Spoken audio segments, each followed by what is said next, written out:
అనంత spiritual వరల్డ్కి స్వాగతం. కార్తీక పురాణం అధ్యాయం 18. ఓం శ్రీ గణేశాయ నమః. ఓం శ్రీ సరస్వతీయే నమః. ఓం శ్రీ గురుభ్యో నమః. ముందుగా ఈ 18వ రోజు చేయవలసిన విధుల గురించి తెలుసుకుందాం. 18వ రోజు బహుళ తదియ, గౌరీదేవి పూజ చేయాలి. పుల్లని వస్తువులు తినకూడదు. అమ్మవారిని దర్శించాలి. పులిహోర, అట్లు, బెల్లం దానం చెయ్యాలి. అఖండ సౌభాగ్యం లభిస్తుంది. 18వ రోజు చేయవలసిన పారాయణము. సత్కర్మానుష్ఠాన ఫల ప్రభావము. ఓ మునిచంద్ర, మీ బోధ వలన నా అజ్ఞానము నశించినది. నా అనుమానము తీర్చి జ్ఞానము ఉపదేశించారు. నేటి నుండి మీ శిష్యుడనైతిని. నాకు తండ్రి, గురువు, దైవము సమస్తమును మీరే.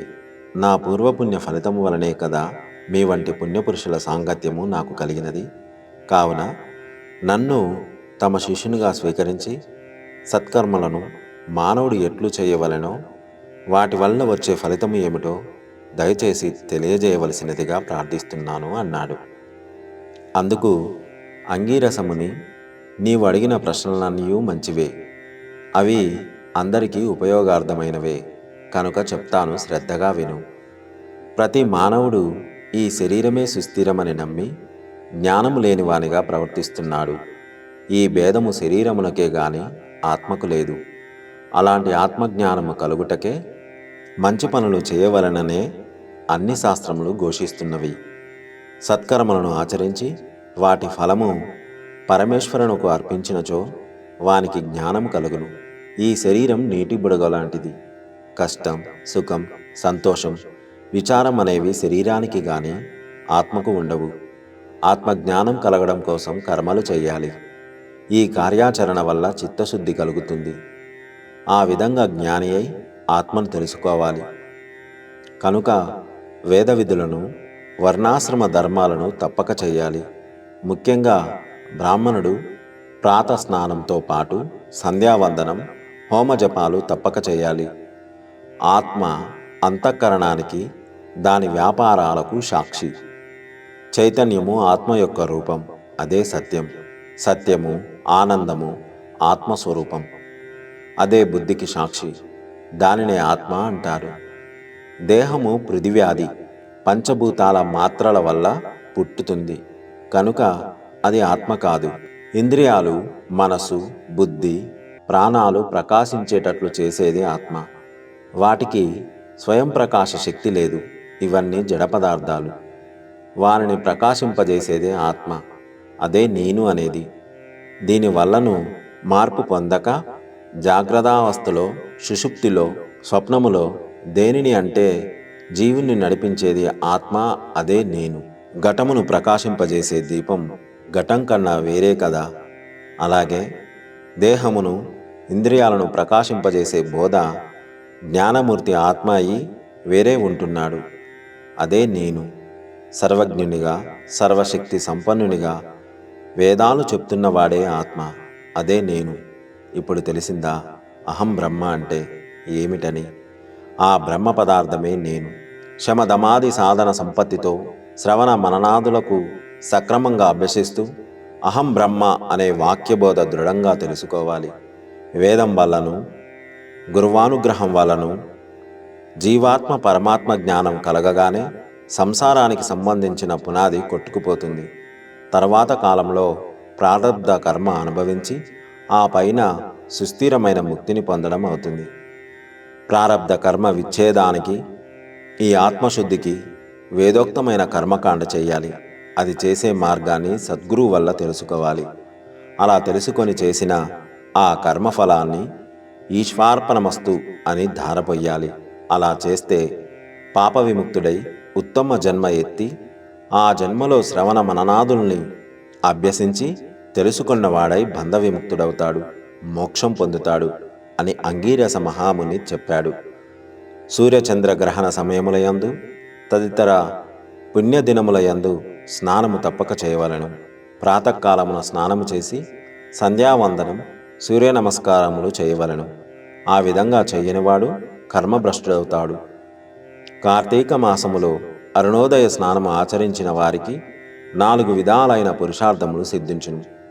కార్తీక మాసముతో సమానమైన మాసము, వేదములతో సరితూగు శాస్త్రము, గంగా గోదావరి నదులకు సమాన తీర్థములు, భార్యతో సరితూగు సుఖము, ధర్మముతో సమానమైన మిత్రుడు, శ్రీహరితో సమానమైన దేవుడు లేడని తెలుసుకోవాలి. ఈ విధంగా కార్తీక మాసములో చేసిన వారు కోటి యాగములు చేసిన ఫలమును పొంది వైకుంఠమునకు వెళ్ళెదరు అని అంగీరసుడు చెప్పగా విని మరల ఇట్లు ప్రశ్నించాడు. ఓ మునిశ్రేష్ఠ, చాతుర్మాస వ్రతమని చెప్పారు కదా, ఆ వ్రతం ఎందుకు చేయాలి? ఇది వరకు ఎవరైనా ఈ వ్రతమును చేశారా? ఆ వ్రతం యొక్క ఫలితము ఏమిటి? ఏ విధంగా చేయాలి? వివరముగా తెలియజేయమని కోరాడు. అందుకు అంగీరసుడు ఇట్లా చెప్పసాగాడు. చాతుర్మాస వ్రతము అనగా శ్రీ మహావిష్ణువు మహాలక్ష్మితో ఆషాఢ శుద్ధ ఏకాదశి రోజున పాలసముద్రంలో శేషుని పాన్పపై నిద్రించి కార్తీక శుద్ధ ఏకాదశి నాడు యోగ నిద్ర నుండి మేల్కొంటాడు. ఆ 4 మాసములకే చాతుర్మాసమని పేరు. అనగా ఆషాఢ శుద్ధ ఏకాదశి శయన ఏకాదశి అని, కార్తీక శుద్ధ ఏకాదశి ఉత్తాన ఏకాదశి అని ఈ వ్రతమునకు చాతుర్మాస్య వ్రతం అనే పేర్లు కలవు. ఈ 4 మాసములలో శ్రీ మహావిష్ణువు ప్రీతి కొరకు స్నాన దాన జప తపము మొదలైన సత్కార్యాలు చేసినచో సంపూర్ణ ఫలము కలుగును. ఈ విషయం శ్రీ మహావిష్ణువు ద్వారా నేను తెలుసుకున్నాను. ఆ వివరాలు తెలియజేస్తాను, వినుము. పూర్వము కృతయుగములో వైకుంఠమునందు గరుడ గంధర్వాది దేవతల చేత వేదముల చేత సేవించబడుతున్న శ్రీమన్నారాయణుని వద్దకు నారద మహర్షి వచ్చి పద్మనేత్రుడును 4 చేతులు కలవాడును కోటి సూర్య ప్రకాశమానముతో ప్రకాశించేడి శ్రీమన్నారాయణునకు నమస్కరించి నిలబడి ఉండగా అంతటా శ్రీహరి నారదుని చూసి ఏమీయూ తెలియని వాని వలె చిరునవ్వుతో, నారదా, నీవు క్షేమమే గదా? త్రిలోక సంచారివైన నీకు తెలియని విషయములు ఏమీ ఉండవు. మహామునుల యొక్క కార్యక్రమాలు ఎలాంటి విఘ్నములు లేకుండా సాగుచున్నాయా? మానవులందరూ వారికి విధించబడిన ధర్మములను క్రమము తప్పక చేయుచున్నారా? ప్రపంచము ఏ అరిష్టములు లేకుండా ఉన్నది కదా అని అడిగాడు. అంతటా నారదుడు శ్రీ మహావిష్ణువుకు లక్ష్మీదేవికి నమస్కరించి, ఓ దేవా, ఈ ప్రపంచంలో నీకు తెలియని విషయములు ఏమీ లేవు. అయినా నన్ను చెప్పమని అడిగారు గనక చెప్పేదను, వినండి. ప్రపంచంలో కొందరు మనుషులు మునులు కూడా తమకు విధించిన కర్మలను సరిగా చేయటలేదు. వారు ఎట్లు విముక్తులు కాగలరో నాకు తెలియడం లేదు. కొందరు తినకూడని పదార్థములు తినుచున్నారు. కొందరు పుణ్యవ్రతములు చేయుచు అవి పూర్తిగాక మునిపే మధ్యలో మానివేయుచున్నారు. మరికొందరు సదాచారులుగా, ఇంకొందరు అహంకారులుగా, పరనింద పరాయణులుగా జీవితాన్ని గడుపుచున్నారు. అట్టి వారిని దయతో పుణ్యాత్ములుగా మార్చి వారిని రక్షింపుమని ప్రార్థించాడు. ఆ మాటలు విన్న శ్రీమన్నారాయణుడు కలవరపడి లక్ష్మీదేవితో గరుడ గంధర్వాది దేవతలతో కలిసి మహర్షులున్న భూలోకానికి ముసలి బ్రాహ్మణ రూపంతో వచ్చి ఒంటరిగా తిరుగుచున్నాడు. ప్రపంచమంతయును తన దయాదృష్టితో చూసి రక్షించుచున్న దామోదరుడు ప్రాణుల భక్తి శ్రద్ధలను పరీక్షించుచున్నాడు. పుణ్యనదులు పుణ్యాశ్రమములు తిరుగుచున్నాడు. ఆ విధముగా తిరుగుచున్న భగవంతుని చూసి కొందరు ముసలివాడని ఎగతాళి చేయుచుండిరి. కొందరు ఈ ముసలివానితో మనకేమి పని అని ఊరకుండిరి. మరికొందరు గర్విష్ఠులు కాగా మరికొందరు కామారులై శ్రీహరిని కన్ను ఎత్తి అయినా చూడకుండా ఊరుకుండిరి. వీరందరి స్థితిగతులను చూసిన శ్రీహరి వీరిని ఎట్లు తరింపజేయుదును అని ఆలోచిస్తూ ముసలి బ్రాహ్మణ రూపమును వదిలి శంకు చక్ర గదా పద్మ కౌస్తుభ వనమాల మొదలైన అలంకారములతో నిజ రూపమును ధరించి లక్ష్మీదేవితో గరుడ గంధర్వాది దేవతలతో భక్తులతో మునిజన ప్రీతికరమగు నైమిషారణ్యమునకు బయలుదేరాడు. ఆ వనమందు తపస్సు చేసుకొనుచున్న మునిపుంగవులు ఆశ్చర్యంతో స్వయముగా తమ ఆశ్రమమునకు వచ్చిన శ్రీమన్నారాయణుని దర్శించి భక్తి శ్రద్ధలతో నమస్కరించి శ్రీమన్నారాయణులకు ఈ విధంగా స్తోత్రము చేశారు.